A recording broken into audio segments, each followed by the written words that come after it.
movie that gave us a Steve Rogers who steals vans by pretending to be carsick. In this film, the Red Skull is really against the president's pro-environmental campaign and decides that really there's only one thing to do, and that's kidnap and brainwash him. This is instead of assassinating him, which was an option, but the kidnap brainwash plan is just so much more fun. The Red Skull needs a challenge. There's also nukes involved, but this brainwashing plot was the crux of it. This plan is weak, and if the Red Skull were real, I'm sure he'd sue for slander, cause he'd never come up with such a played out plan. At least not in the 90s. Maybe in the days of the Great Milk Price Hike though.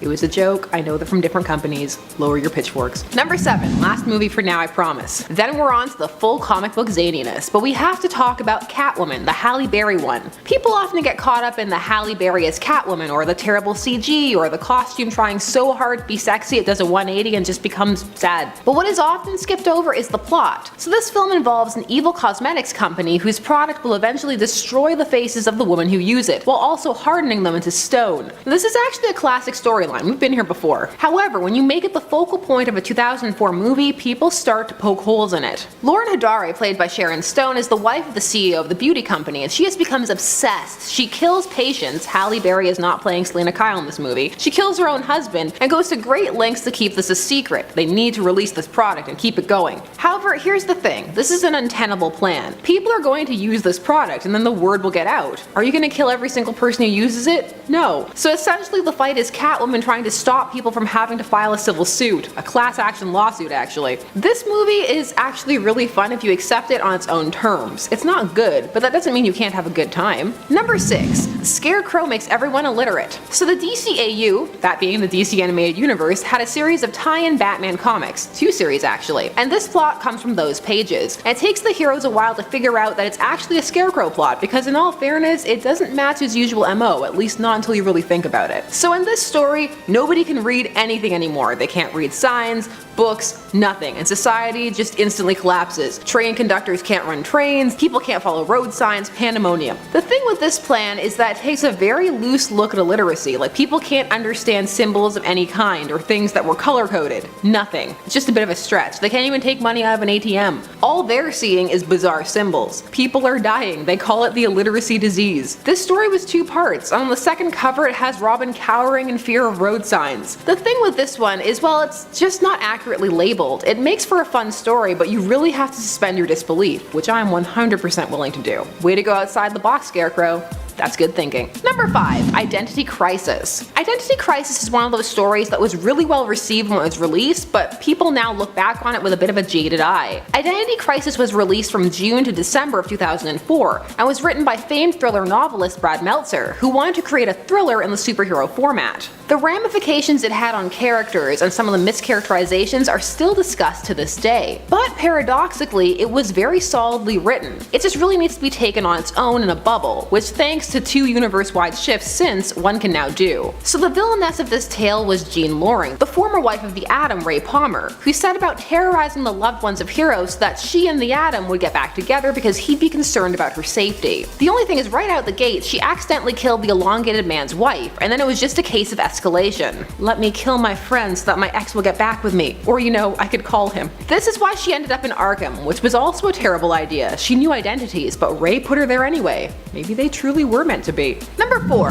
Lex makes a robotic Lois Lane. So Lex is obsessed with Clark on many levels, some that he probably doesn't want to admit to himself, and he's always scheming something. Remember when Connor Kent, aka Con-El, was Lex and Clark's son before they retconned that? Well, I will always remember. The New 52? What's that? So in Action Comics number 890, we learned that Lex's assistant had made a Lois Lane robot, and while Lex was like, okay, thanks, I'll keep it. And he did, and he slept with her. It's just weird. This is just bizarre villainous behavior. It happened while plotting really, but you need to know. I mean, he's creating clones of him and Clark's DNA. He's sleeping with a Lois Lane bot. There are things that need to be discussed here that probably never will be. All I'm gonna say is, Klex. Number 3. Doctor Doom vs. Office Supplies. This comic is from 2006, and its full title is Spider-Man and the Fantastic Four in Brain Drain, Teachers Count / Office Max Custom Comic number 1. This comic features Doctor Doom trying to drain the intelligence out of the children of the world. But really what this story is about is being sponsored by Office Max and featuring some actual teachers. This is a PSA comic, so a public service announcement. Its message is that teachers need to be paid more. How it delivers that message, well, is, yeah. Basically it's trying to talk about how they have to contend with real world issues like having to buy their own office supplies, but then goes, thankfully there's Office Max, so they're super affordable, hint hint.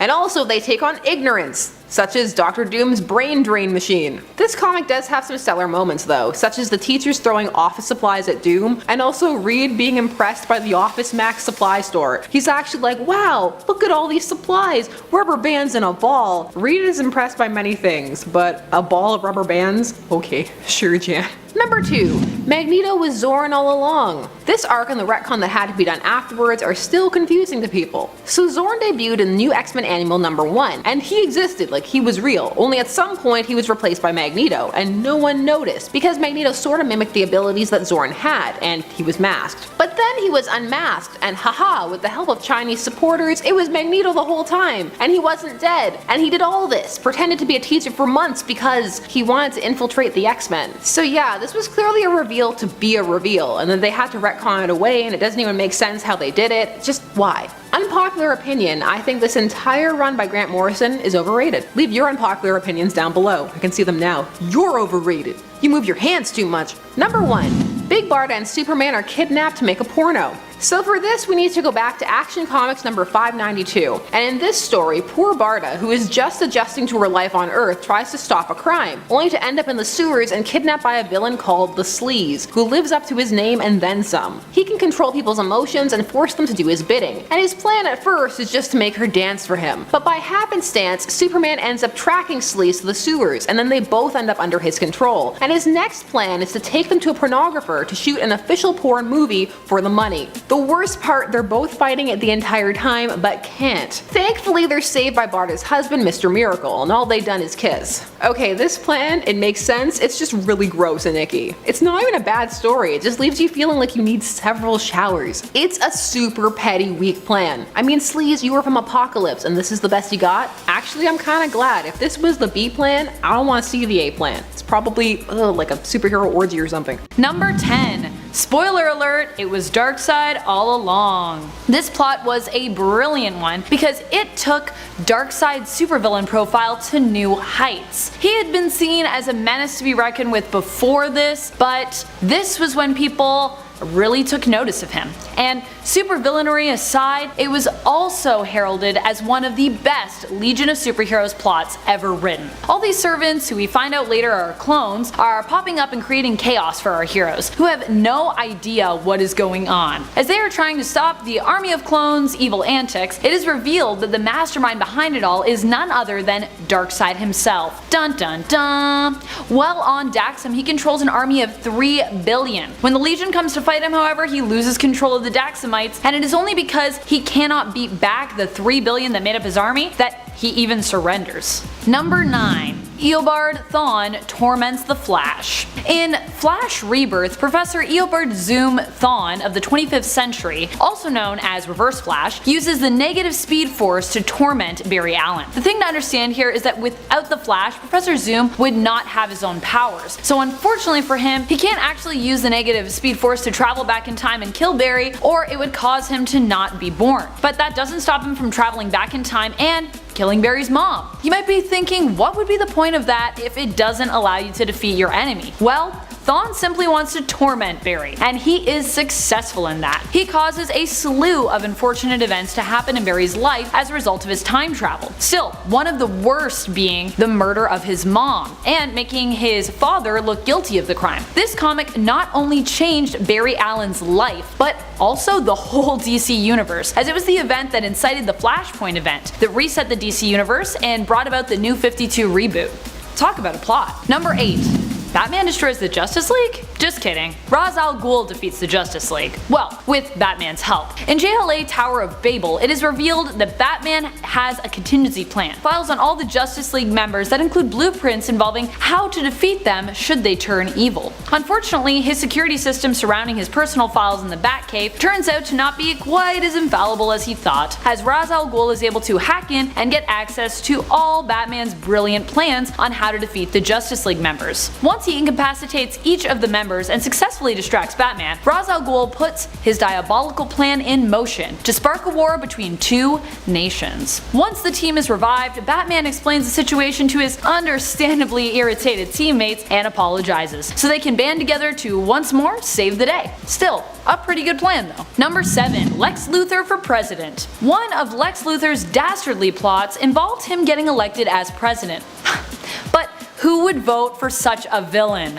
Well, maybe unsurprisingly, a lot of people. Granted, Luthor built his campaign promises around technological advancement and the elimination of fossil fuels. He also helped to basically rebuild Gotham City after it was hit by a devastating earthquake. Although while president, he was able to also set many diabolical plans in motion. He was eventually taken down by BFF duo Batman and Superman after the Batman released a tape where President Luthor could be heard admitting to involvement in an arms deal with Darkseid. That and the combination of his losing his own company to Wayne Enterprises, which pretty much left him bankrupt and with no option but to step down from office. Thus ends the reign of a tyrant. Number 6. Harley catches Batman. In the Batman animated series episode Mad Love, Harley vies for the Joker's attention. When she realizes he is too distracted by Batman to focus on her, and seeing Batman as the blockade in the way of her and the Joker finding love and happiness together, she decides to kill him. Batman, that is. The best part is she easily lures Batman into a trap with a pleading phone call, deceiving him by claiming she needs help and that the Joker has gone too far this time, begging him to meet with her. Well, he walks right into Harley's trap. Unfortunately, he plays on her insecurities, claiming that unless the Joker sees her do it, he would never believe she was capable of killing him. When Harley returns with the Joker, he is unhappy about her actions and he attempts to kill her, tossing her out a window to her doom. Fortunately, Harley survives and decides she and the Joker are through. For a while anyways. Number 5. The Joker creates Two-Face. In the Dark Knight film saga, the Nolan brothers version of the Joker creates a perfectly diabolical plot to destroy Gotham, by destroying those who seek to save it. Heath Ledger's Joker brings madness and chaos to the world of Harvey Dent and helps him to transform into Two-Face. Nay, inspires him. Not only this, but later on he causes Batman to be condemned as a villain. Everything this story does with the Joker is insanely well thought out. He becomes the literal embodiment of chaos. Number 4. Sinestro loses. On purpose. That's right, in the Sinestro Corp War storyline, Sinestro goes on a suicide mission. He builds an army and takes on every Green Lantern in existence.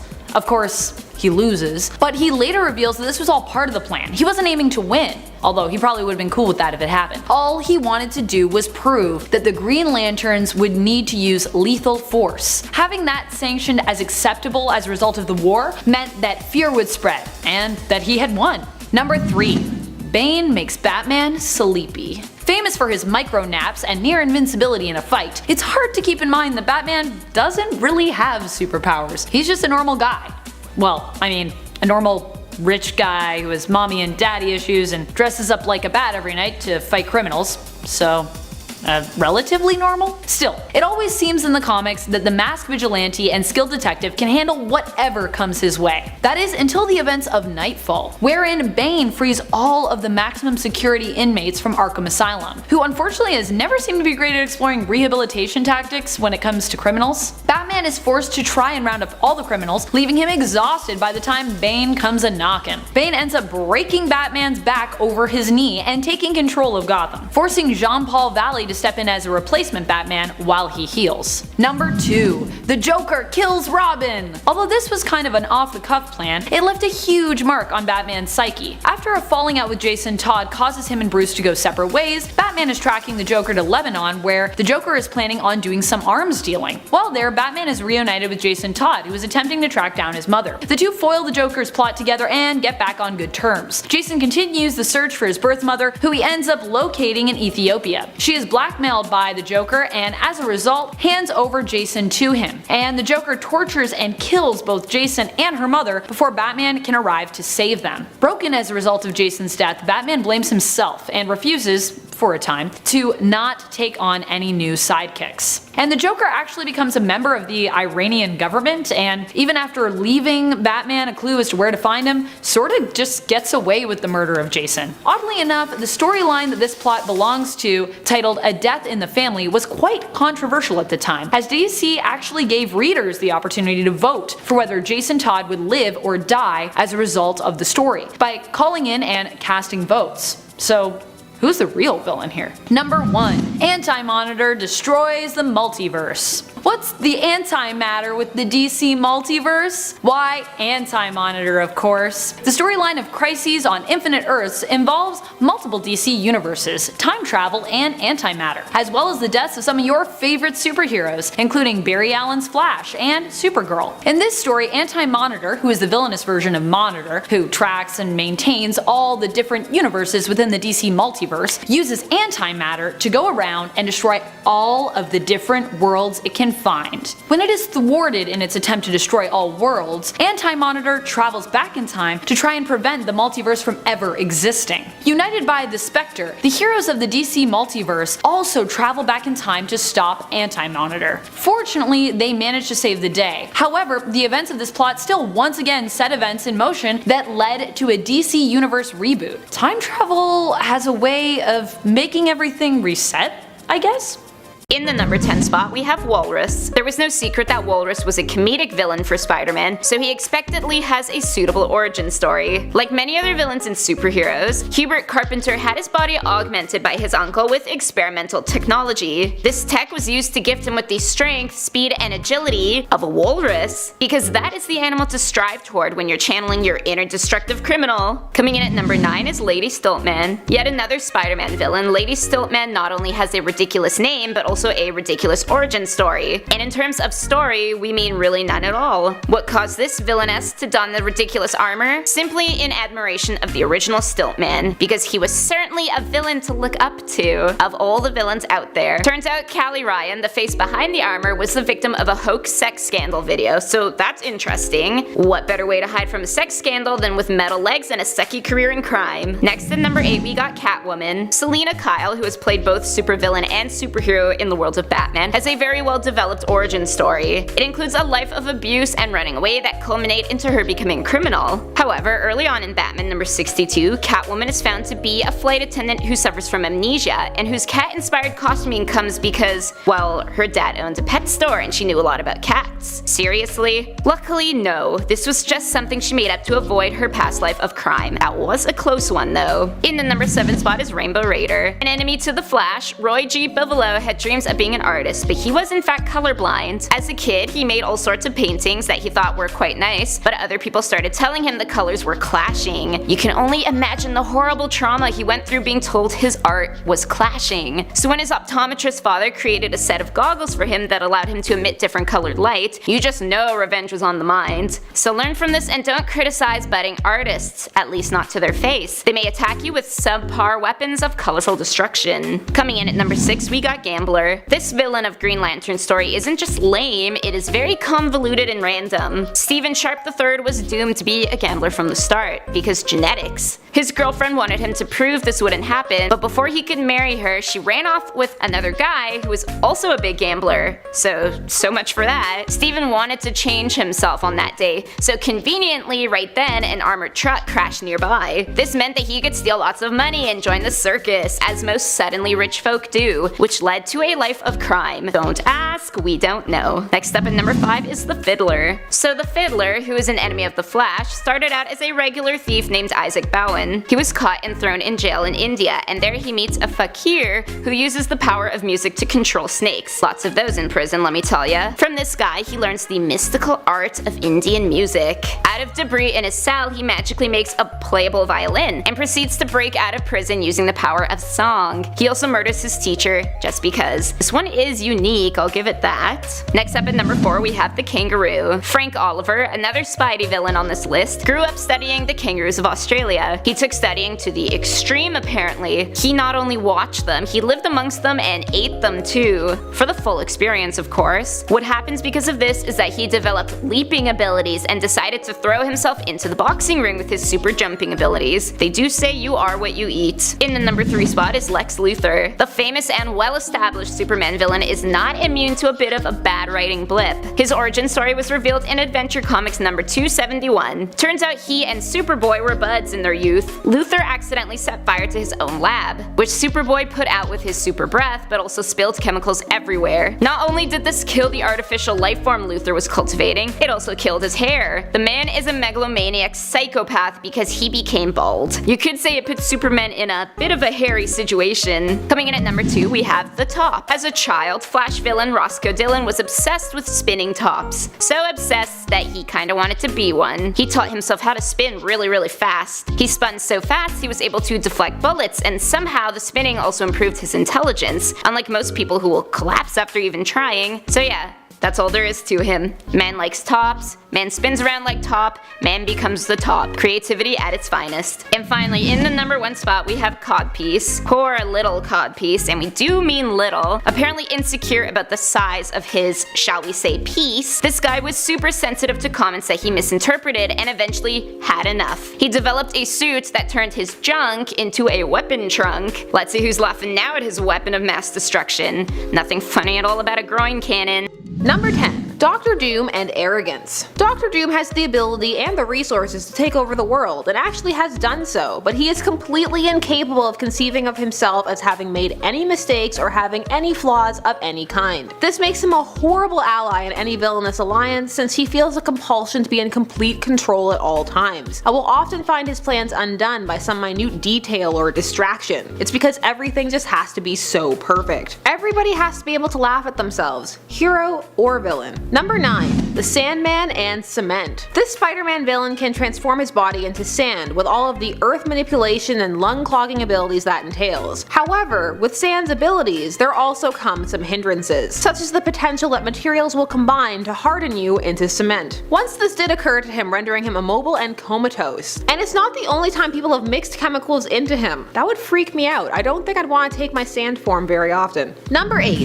The Red Lanterns, and never being able to take off their rings. During the Jeff Johns run on Green Lantern, the color spectrum was introduced / expanded upon in the Green Lantern mythos. Rings based on emotion were detailed and assigned, and red was anger, and they started off murderous and villainous. The red rings seized on the anger of the wearer and replaced their heart, making it useless. The blood is then expelled from the wearer in a torrent of rage. Basically, they vomit the blood back up at you. The ring also initially rendered its wearers near mindless, as they were so blinded by rage. So basically the red ring, not the best deal. It's true the red ring has since been developed, but it still comes with some pretty I can never take this off style clauses. So if you take the ring off, well, most species can't live without a heart or blood. Still better than the Hope ring, I guess. That one didn't even work without being near a green ring. Some more limitations at number 7. Loki and his power lock. This was a lock placed on Loki's abilities by Odin to stop him from being able to kill Thor or humans. When he did find a way to use his full powers, this typically resulted in Odin finding his location and could lead to a full removal of his abilities. As a result, this pretty much forced Loki into the role of either trickster or master manipulator, but it does lower some of the risk factor in straight up combat, but only in a head-on fight. Dealing with illusions and doppelgangers in battle is difficult, and with Loki that will always be a factor. I don't know why they used to make fun of him, those are the best tactics. Every team needs a mage. Every RPG player knows this. Number 6. Deadshot and a death wish. Deadshot is actually suicidal and feels his existence has no real value. This makes him a huge asset to the Suicide Squad, as he literally lives up to the team's name and he's down for any mission. But it also means that the chance of success varies. His skills mean he usually comes back alive, but his suicidal tendencies means it's not often unscathed. He once let the Green Lantern shoot him in the neck to get a good shot. His own life is simply not paramount, so if you need information or for him to survive the mission, maybe give the important documents to somebody who has a bit more of a sense of self-preservation, because there's a good chance that one of these days, Deadshot isn't coming back. Number 5. Harley Quinn and being in love with the Joker. Harleen Quinzel is a competent, intelligent woman who must often subvert herself and is placed in great danger and outright abused because of her love for the psychopathic murderer, the Joker. Harley has to be careful to not overstep her place, as providing plans that are too good,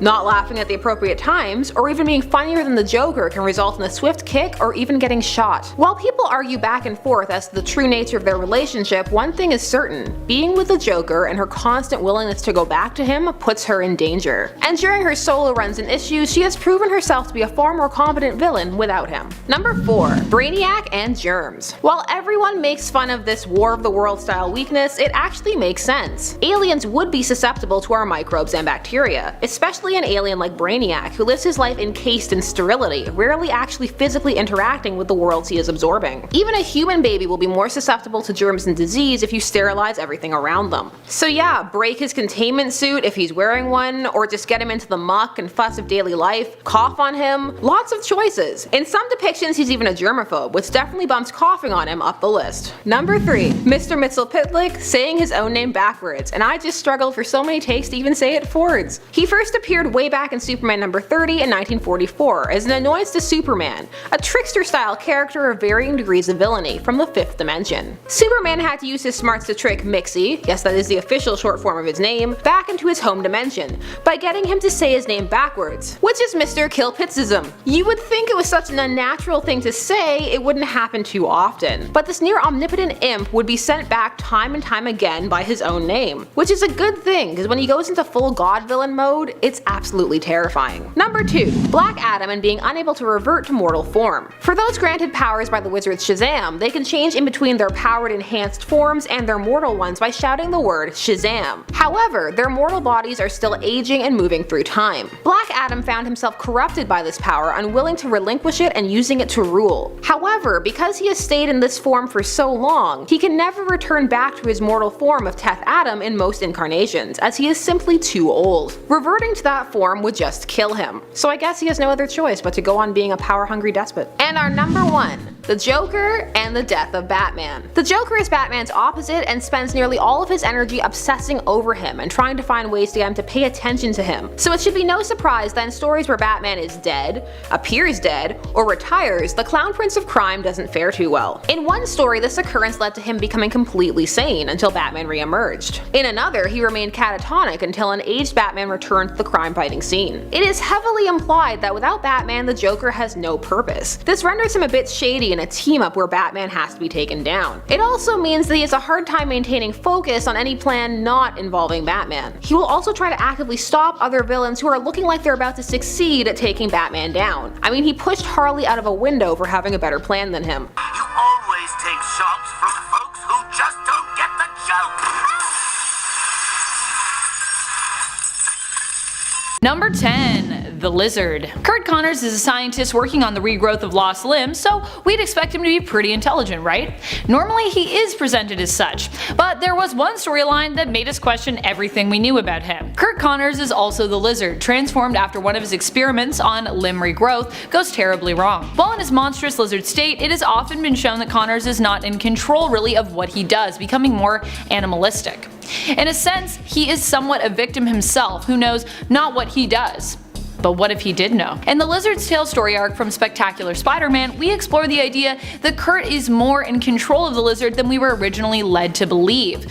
Which is weird, because it would mean that a lot of his other actions in the comics are dumb and just don't really make any sense. In the end, his plan to thwart Spider-Man is to rob a bank and get arrested so that he can easily break out of prison, which he figures won't actually be able to hold him. So this is an interesting version of the villain indeed, but not a particularly smart one. Number 9. Loki. The Avengers have come a long way in the MCU, from defeating Loki to taking on and defeating Thanos twice, and one time he had a whole army with him to back him up, so yeah. Pretty impressive, especially considering in the cinematic universe Loki was pretty easy to beat. That might be a controversial opinion, but let's take a second look at Loki's plan. Loki was of course being manipulated by Thanos, or rather encouraged by him, to follow this plan through. Not that he knew it was Thanos. While Thanos has his own ulterior motives, Loki was looking for appreciation and world domination, groveling and bowing down, and that sort of thing. Loki has an army incoming to invade and help him take over Earth. The problem is, this invasion is tied to a portal.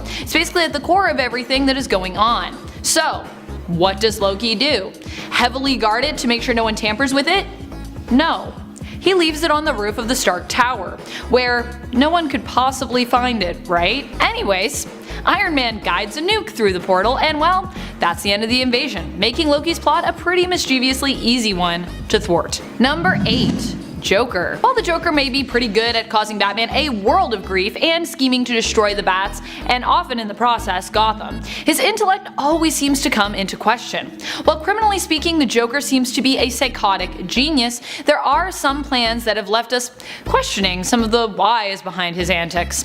In fact, sometimes it seems as though his intellect may have been carried off by his madness when it comes to some of his random plots. Like the plot where he became a successful painter and teacher and then just got bored. Or when he tried to copyright Fish. Yeah, remember that? But the most disturbed and pointless plot seemed to be the one where he let the doll maker skin off his face to send a message. Though what the message was, well, we never quite found that out. Number 7. Dr. Octopus.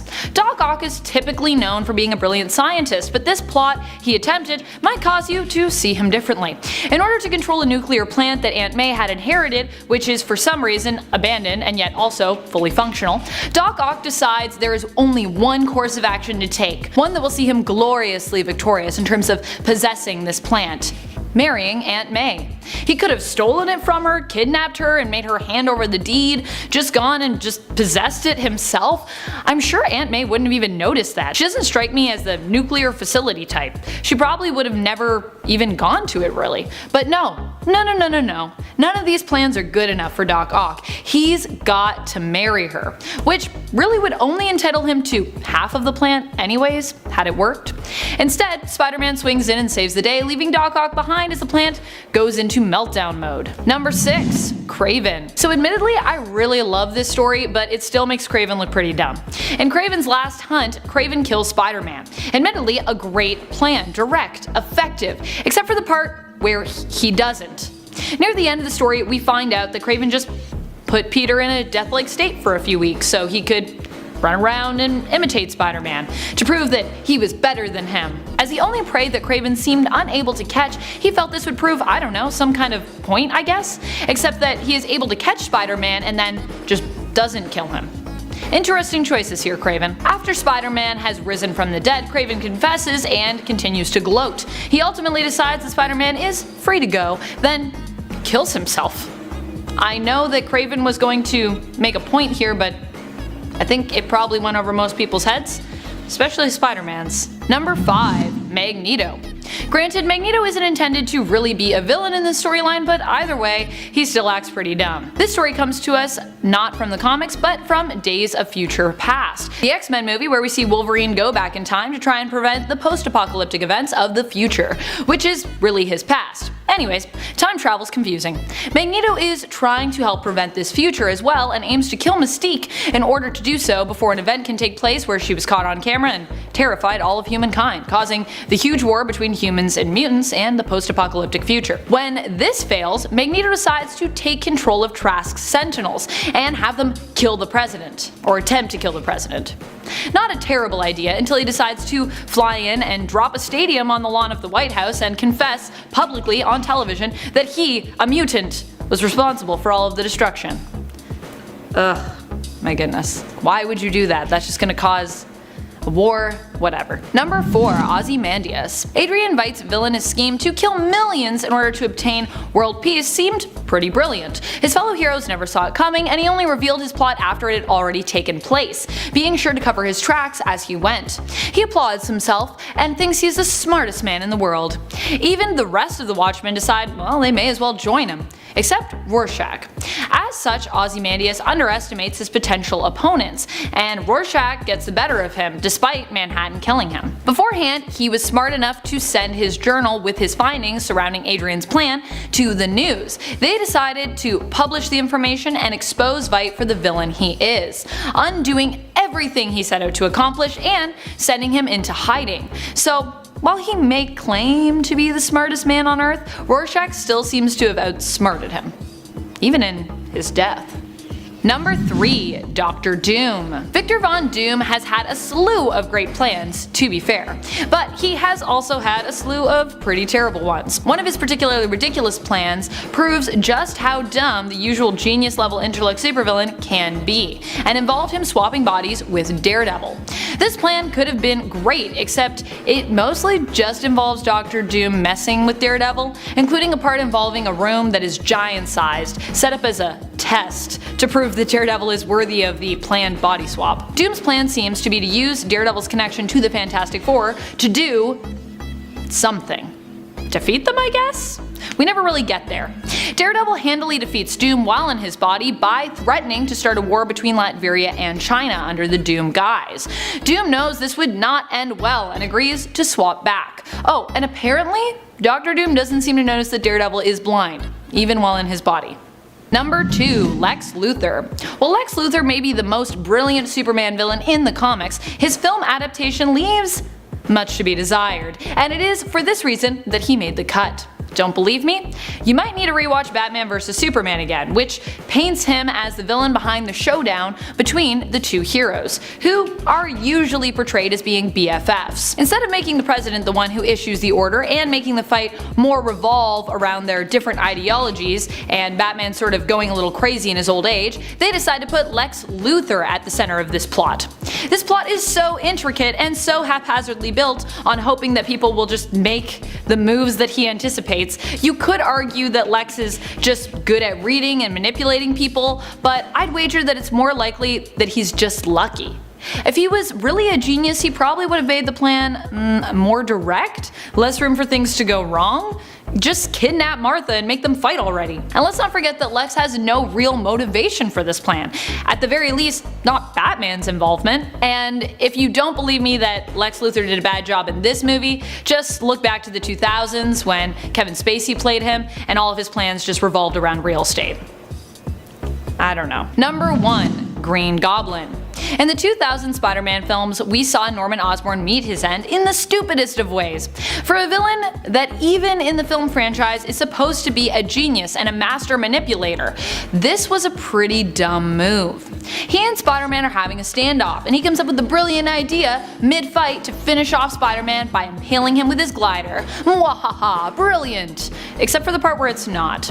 You see, the problem is that the Green Goblin is just behind Spider-Man, meaning that the glider would likely impale him too. This becomes more of an issue when he goes for it and Spider-Man, possessing, you know, Spidey sense and being just pretty quick to react to an attack, just jumps out of the way, leaving Green Goblin right in the center of the path of his own glider, and resulting in him just impaling himself and dying. Number 10. Bane. So Bane's a weird one because we do know his backstory. He grew up in prison and worked hard to strengthen his mind and body. Eventually, he was also injected with venom after rising a little too high on the prison totem. The prison officials decided to use him as a test subject. This transformed him and turned him into the beast we know him as today, aka Tom Hardy. Just kidding. But also, he is Tom Hardy, so not just kidding. So while we know who Bane is and know that he grew up in prison, either taking over for his father's sentence after his father escaped, because yeah, apparently that's how prison works, or being born in prison and I guess just being forced to live there? The why behind how this all came about is still remarkably unclear. Did his family not have any relatives who could just take him in so he wouldn't have to live in prison? Why do prison sentences pass on to the next generation? Did his father know this and he just didn't care?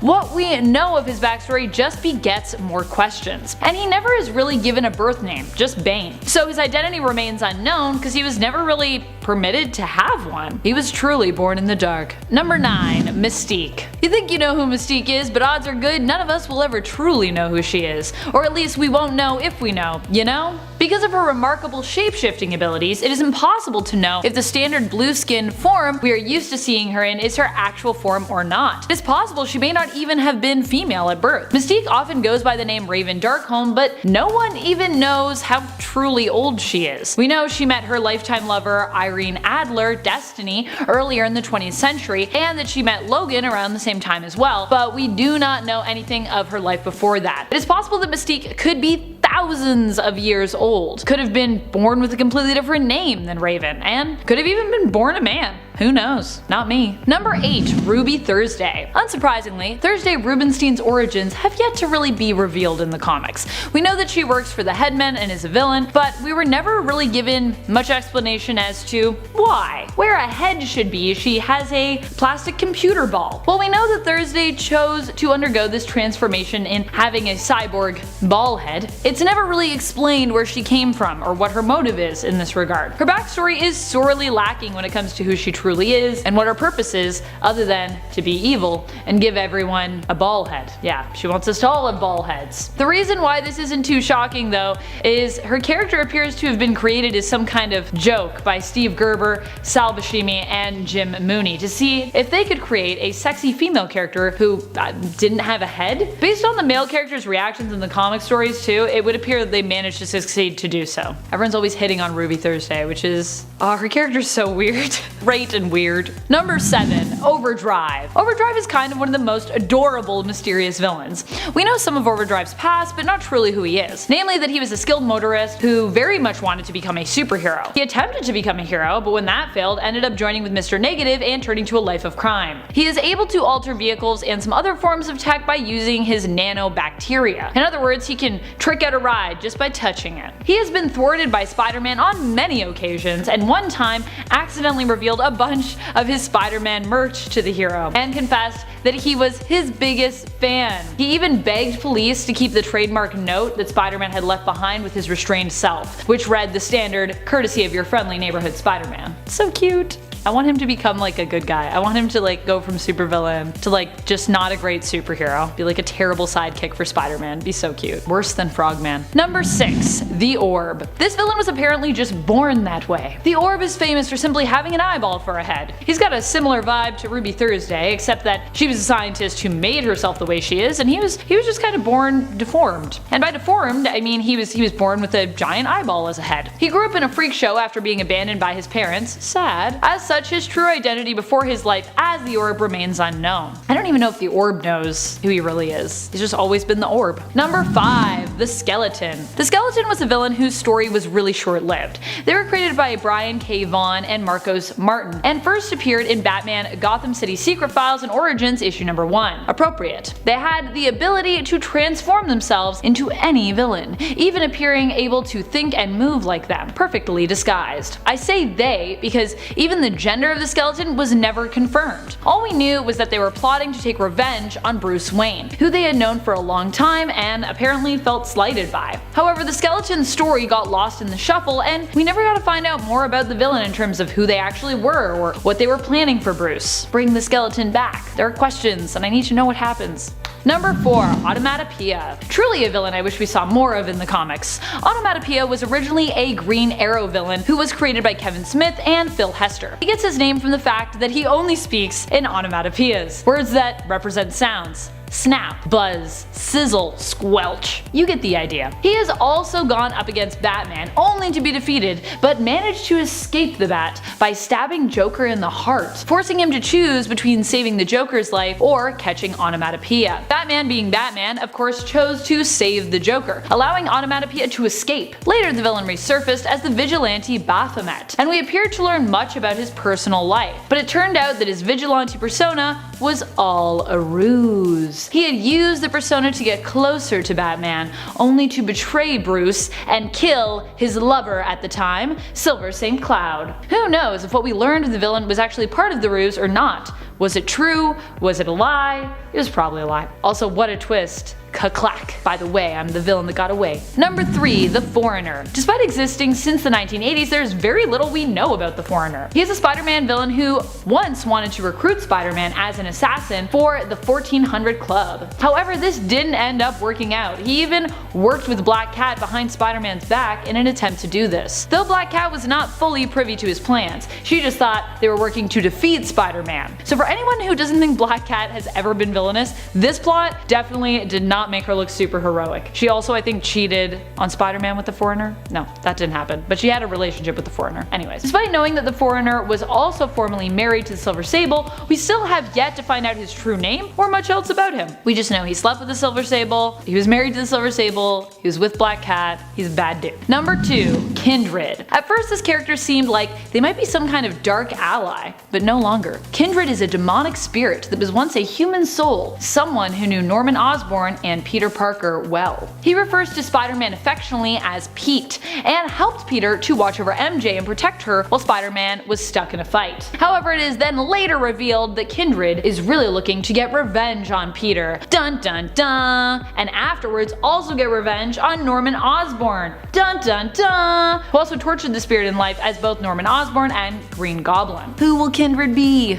Tell me the secrets. While many have theories as to who the spirit could belong to, the comics have yet to confirm whether any of our speculations are true. So you gotta wait to find out. Read more. Hopefully we get to find out and it doesn't just disappear. Number 1, the Joker. Seems like anything we find out about the true identity of the Joker just leads to more mystery. The Joker has probably had more origin stories than any comic book villain, potentially any comic book character except for Power Girl, and has remarked before that if he must have one, he prefers it be multiple choice. Both his name and backstory have yet to be pinned down, and recent information that Batman received has only led comic book readers and Batman himself to have even more questions. What is going on here? Batman asked the Mobius chair about the Joker's identity, and is told about 3 Jokers, leading to even more intrigue when it comes to the Joker's true identity, and throwing all of us fans a curveball. We were not expecting that in issue 50 of the 2011 Justice League series, let me tell you. I was like, we're gonna get answers? Nope. You know when Batman's like, impossible, that it's like, what's happening?